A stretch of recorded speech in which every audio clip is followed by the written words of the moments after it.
መቆረጥ የማያምነው አረ ወገኖቻችን ናቸው። እናልቅስ፣ በብሔር አንገፋፈል።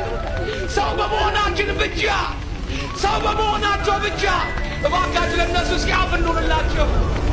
እኔ በግሌ ከዚህ በኋላ የአርሲ ኦርቶዶክሶች ግድያ ይቆም አለለም። የኦርቶዶክስ ግድያ ይቁም ማለት ኦርቶዶክሳውያንን እየመረጣችሁ ጨርሱ ማለት እንደሆነ በበርካታ ዓመታት ውስጥ አይቻለሁ። አሁን መሆን ያለበት ግድያ በቃን፣ ሞት ሰለቸን፣ ሕግ እኛን ከሰው አልቆጠረንም፣ ስለዚህ በእምነታችን ተደራጅተን ራሳችን እንከላከል የሚል ንቅናቄ ቢጀመር ምን አይነት የመልስ ጋጋታና የኦርቶዶክሳውያንን ጥያቄ ሊመለስ እንደሚችል መገመት ቀላል ነው።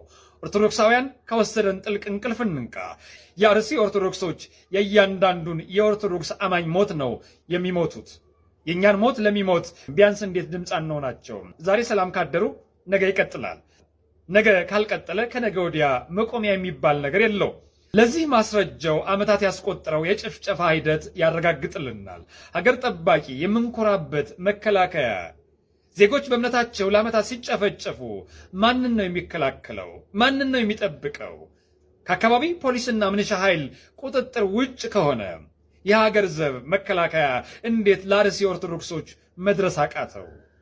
የዚህ ሁሉ መልስ የሚሆነው ኦርቶዶክሳውያን ተደራጅተው ራሳቸውን ለመከላከል ሲችሉ ብቻ ነው። በዘር የተወጠራችሁ የኦርቶዶክስ አማኞች በሰውነታችሁ ካልተከበራችሁ፣ በእምነታችሁ ከተገደላችሁ የእናንተ ዘር ሃይማኖታችሁ ሊሆን ይገባል። ምድራዊውን ዘር ትታችሁ ሰማያዊ ዘርን አንግባችሁ በየሀገሩ ያላችሁ፣ በየክልሉ ያላችሁ ለአርሲ ኦርቶዶክሶች ድምፅ ከመሆን ባለፈ ራሳቸውን እንዲከላከሉ መላ መፍጠር ይገባቸዋል።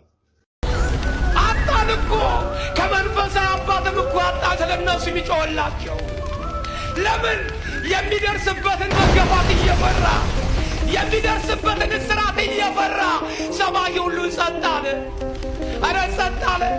ሰላም በሆነ ጊዜ ሁሉም ይሰብካል። መከራው ችግር በመጣ ጊዜ ግን የሚሰብክ ጠፋ። አርሲ ላይ እየተፈጸመ ያለው ሃይማኖት ተኮር ጥቃት አወግዛለሁ። ሰላም ጤና ይስጥልኝ። አዲስ መሐመድ እባላለሁ። ጠበቃና የህግ አማካሪ ነኝ። እንግዲህ ያው እኔ በህግ ኮንተንት ነው ብዙ ጊዜ የምታቆኝ፣ ግን ዛሬ እንደ ሰው፣ እንደ እናት፣ እንደ እህት አብሮ እንደሚኖር አማኝ ማህበረሰብ ደግሞ የራሴን ስሜት ለማንጸባረቅ ነው የመጣሁት። በተለይ አርሲ ላይ በተደጋጋሚ ኦርቶዶክሳውያን ጥቃት እየደረሰባቸው ከዚህ በፊትም አውግዤም ቪዲዮም ሰርቻለሁኝ።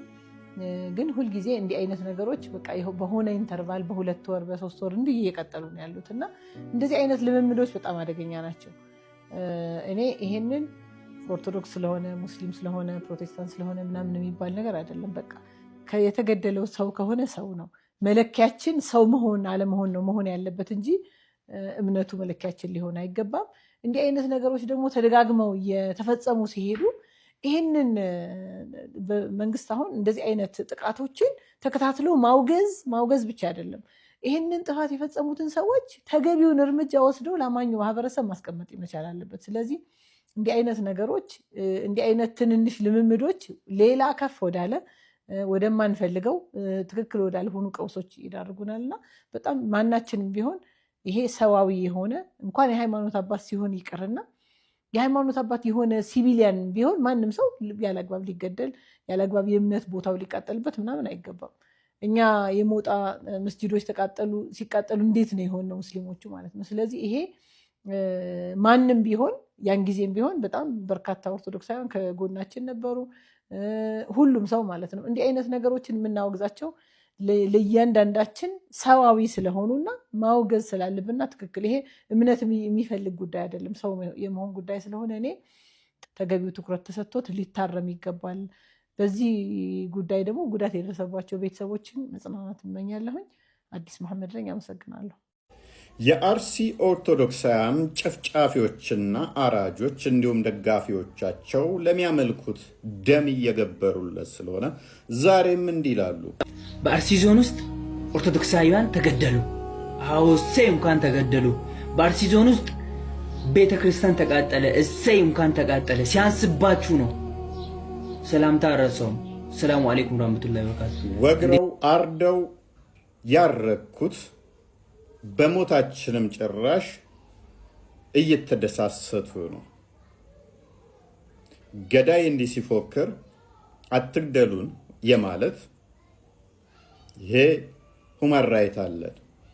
አትግደሉን ብቻ ሳይሆን ሊገለን የመጣን የመከላከልም መፍቱ አለን። ስለዚህ ካሁን በኋላ እንደ ክርስቲያን ማንኛውም ክርስቲያን ሊያደርግ የሚገባው አትግደሉን ብቻ ብሎ መጮህ ሳይሆን ቤተሰቡን፣ እናት አባቱን፣ እህት ወንድሙን ሊገል የመጣን አካል የመመከት የመከላከል ሊያጠቃህ የመጣን በሚገባው የማናገር መፍቱ እንዳለን ልታውቁ ይገባል።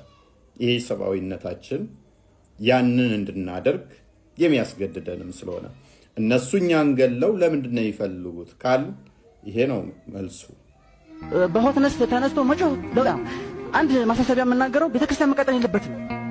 አንድ ብር ሁለት ብር ለቅመናል እንደ መስጂድ የምንገነባው ቤተክርስቲያን መቃጠል የለበትም። መጥፋት ያለበት ኃይል መጥፋት አለበት። ቤተክርስቲያን ምን ይሆናል? መስጂድ ይሆናል።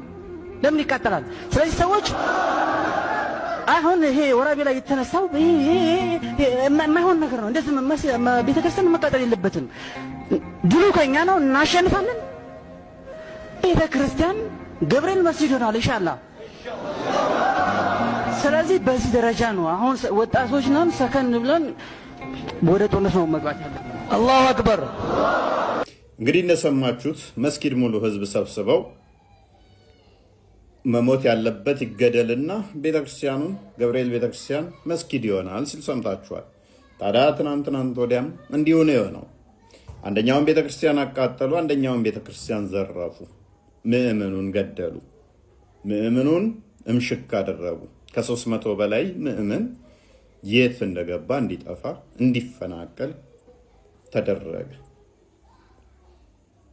ይሄ ነው እየተካሄደ ያለው በስልት ኦርቶዶክሳውያንን የማጽዳት። አትግደሉን ለዓመታት ተባለ። አሁን አትግደሉን ሳይሆን ራሳችን አንገደልም ብለን እምቢ የማለት ህዝባዊ እምቢተኝነትን ኦርቶዶክሳውያን የማሳየት ጊዜያችን አሁን ይመስለኛል።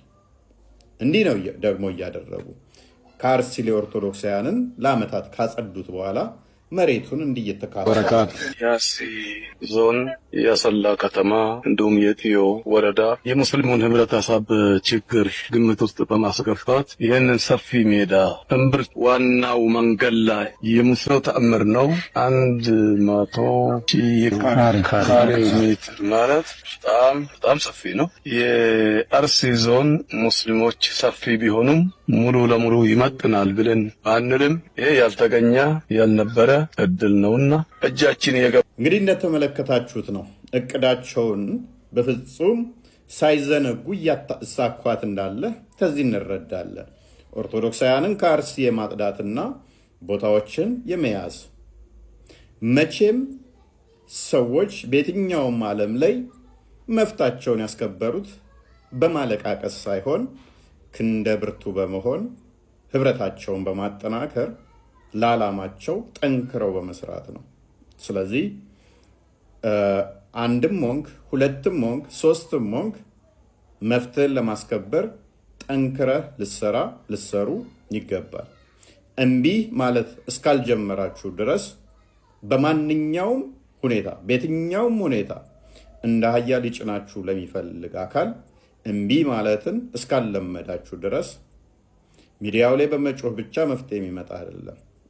የሆኑ ተቋማት የሆኑ አባቶች እንዲጮሁላችሁ ብቻ መፍትሄ ልትጠብቁ አይገባም። እምቢ ማለትና ይሄንን የተሽመደመደ አካሄዱ ጤናማ ያልሆነ ደም ካልጠጣ ማይረጋን አካል አሽቀንጥሮ ይመጣል። የሁላችንም ድርሻ ይሆናል።